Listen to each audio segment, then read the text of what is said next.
இங்கிலாந்துக்கு எதிரான test team வந்து அனௌன்ஸ் பண்ணியிருக்காங்க. எதிர்பார்த்த மாதிரியே சுப்மான் கில் தான் கேப்டனா செயல்படுவார் அப்படின்னு சொல்லி அறிவிச்சிருக்காங்க. உண்மையிலே இது ஒரு நல்ல விஷயம் தான். இன்னொரு பக்கம் பார்த்தீங்கன்னா வைஸ் கேப்டனா ரிஷப் பண்ட் அனௌன்ஸ் பண்ணியிருக்காங்க. ஆனால் கேப்டன்ஷிப் பண்ணுற அளவுக்கு வந்து ரிஷப் பண்ட்டுக்கு தகுதி இருக்கா அப்படின்னா சந்தேகம் தாங்க. ஏன்னா கேப்டன்ஷிப்ல இன்ன வரைக்கும் அவர் பெருசாக எதுவும் ரெக்கார்ட் பண்ண மாதிரி தோணலை. ஆனால் டெஸ்ட்ல அவர் செம்மையான ரெக்கார்டை வச்சிருக்காரு. கண்டிப்பாக இங்கிலாந்துல போய் நல்லா விளையாடுவார், அதில் எந்த சந்தேகமும் கிடையாது. அவர் ஒரு பிளேயரா டெஸ்ட் ஃபார்மட்டுக்கு சூட்டபிளான ஒரு பிளேயர் தான். ஆனால் ஓடிஐலையும் 2020 எடுத்துக்கிட்டீங்கன்னா ரிஷப் பண்டோட ரெக்கார்டு வந்து ரொம்ப கம்மியாக இருக்கும், ஏன் ரொம்ப மோசமாக இருக்குன்னு கூட சொல்லலாம். அந்த அளவுக்கு தான் அவரோட கேப்டன்ஷிப் இருந்திருக்கு. அவருக்கு வைஸ் கேப்டன் கொடுத்துருக்காங்க. சரி, இது ஒரு பக்கம் இருக்கு, விட்டுறலாம். கருண் நாயர் வந்து பல வருஷ போராட்டத்துக்கு அப்புறம் இந்தியன் டெஸ்ட் டீம்ல வந்து வாய்ப்பு கொடுத்துருக்காங்க. ஆனால் பிளேயிங் லெவலில் வாய்ப்பு கிடைக்குமா அப்படிங்கிறத நம்ம பொறுத்திருந்தான் பார்க்கணும்.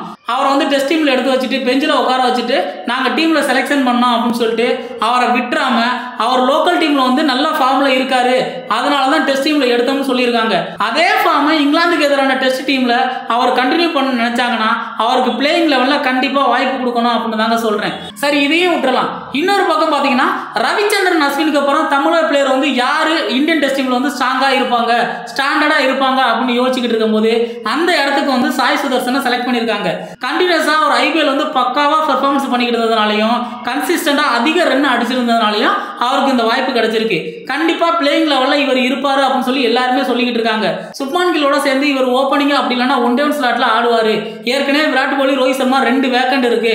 அந்த 2 வேக்கண்ட்ல ஒரு பிளேஸை கண்டிப்பா சாய் சுதர்சனுக்கு கொடுக்கலாம் அப்படின்னு சொல்லிட்டு எல்லாருமே சொல்லிக்கிட்டு இருக்காங்க. அவர் நல்லா பெர்ஃபார்ம் பண்ணட்டும், ஸ்டாண்டர்டான அவர் ஒரு பிளேஸை இந்தியன் டீம்ல பிடிக்கட்டும் அப்படின்னு சொல்லிட்டு அவருக்கு ஒரு வாழ்த்துக்களை தெரிவிச்சுக்கலாம். ஆனா இப்ப நான் பேச வந்த டாபிக் என்னன்னு பார்த்தீங்கன்னா ஸ்ரேயஸ் ஐயரை பத்தி தாங்க. அவர் இந்தியன் டீமுக்கு இன்னும் என்னதான் பண்ணணும்னு எனக்கு தெரியலங்க. டெஸ்ட் டீம்ல அவருக்கு வாய்ப்பு கிடையாது, ஓடிஐ டீம்லயும் வாய்ப்பு கிடையாது, 2020 டீம்லயும் வாய்ப்பு கிடையாது, கண்டிப்பா பிளேயிங் லெவல்லையும் வாய்ப்பு கிடையாது அப்படின்னு சொல்லிட்டு கண்டினியூஸா அவரை ஒதுக்கிக்கிட்டே வராங்க.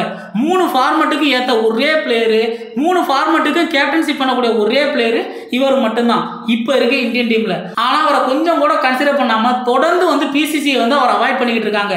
அதுக்கு என்ன ரீசன் எனக்கு தெரியவே இல்லை.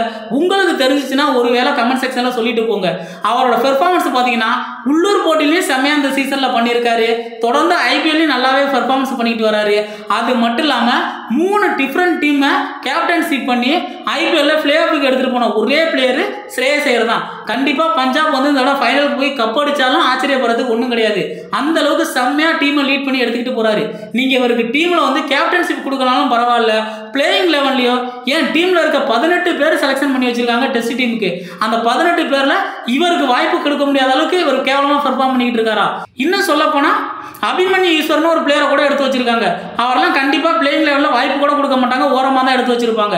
அவருக்கு பதிலாக இவரை கூட எடுத்து வச்சிருந்து யாராவது கேவலமா விளையாண்டாங்கன்னா அந்த இடத்துக்கு வந்து ஸ்ரேயஸ் ஐயரை கண்டிப்பா சான்ஸ் கொடுக்கலாம். ஆனா அதையும் பண்ண மாட்டாங்க.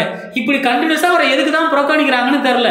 வேர்ல்டு கப்ல பாத்தீங்கன்னா இந்தியன் டீம் வேர்ல்டு கப் வாங்குறதுக்கு முக்கியமான காரணமா இருந்தது மிடில் ஆர்டர் தான். ஒன்னு கேஎல் ராகுல், இன்னொன்னு வந்து பாத்தீங்கன்னா ஸ்ரேயஸ் ஐயர். இவங்க 2 பேரும் செம்மையா மிடில் ஆர்டர்ல ஸ்ட்ராங்கா இருந்ததுனால தான் இந்த தடவை கப் அடிக்க முடிஞ்சது. இல்லைன்னா 2015 எப்படி வெளியில போனாங்களோ, 2019 எப்படி வெளியில போனாங்களோ அதே மாதிரி இந்த வருஷமும் கண்டிப்பா ஃபைனல்ல வந்து வெளில போயிருப்பாங்க. அப்படி ஒரு டீம் பெர்ஃபார்மன்ஸ் தான் இருந்துகிட்டு இருந்துச்சு. அந்த விஷயத்தை இந்த தடவை சரி பண்ணது யாருன்னு பாத்தீங்கன்னா கேஎல் ராகுல், ஸ்ரேயஸ் ஐயர் தான். அப்படி இருந்து பெர்ஃபார்மன்ஸ் பண்ணி இந்தியன் டீமுக்கு வந்து இந்த தடவை சாம்பியன்ஸ் டிராபி வேர்ல்டு கப்பை வாங்கி கொடுத்தாங்க. இவருக்கு டெஸ்ட் டீம்ல எதுக்கு வாய்ப்பு கொடுக்க மாட்டாங்க அப்படிங்கிற விஷயம் எனக்கு தெரியவே இல்லைங்க. சுப்மான் கில் எடுத்துக்கிட்டீங்கன்னா அவர் டெஸ்ட் டீம்ல வந்து பெருசாலாம் பெர்ஃபார்மன்ஸ் பண்ணதில்லை. இந்தியாவில் மட்டும்தான் பெர்ஃபார்மன்ஸ் பண்ணியிருக்காரு. ஃபாரின்ல வந்து அந்த அளவுக்குலாம் பெர்ஃபார்மன்ஸ் பண்ணல. அவருக்கு நீங்க கேப்டன்ஷிப் கொடுத்து ஃபியூச்சர் இந்தியன் டீமை உருவாக்க போறோம் அப்படின்னு சொல்றீங்க. கண்டிப்பா உருவாக்குங்க, நல்ல விஷயம் தான், இல்லைன்னு சொல்லல. ஆனா ஸ்ரேயஸ் ஐயரை ஒதுக்கிட்டு தான் சுப்மான் கில்லுக்கு வந்து கேப்டன்ஷிப் கொடுக்கணும் அப்படின்னு சொல்லி கொடுத்துக்கிட்டு இருக்கீங்க. நீங்க பிசிசிஐ வந்து தொடர்ந்து வந்து ஸ்ரேயஸ் ஐயரை புறக்கணிக்கிறத பத்தி என்ன நினைக்கிறீங்க? சுப்மானுக்கு கேப்டன்ஷிப் கொடுத்து வந்தது நல்லதுன்னு நினைக்கிறீங்களா? சாய் சுதர்சனுக்கு கண்டிப்பா டீம்ல இடம் கிடைக்கும்னு நம்புறீங்களா? இதெல்லாம் விட முக்கியமான ஒரு விஷயம், கருண் நாயருக்கு பிளேயிங் லெவல்ல இடம் கிடைக்குமா அப்படின்னு சொல்லி கமெண்ட் செக்ஷன்ல பதிவு பண்ணுங்க. பாய் பாய்.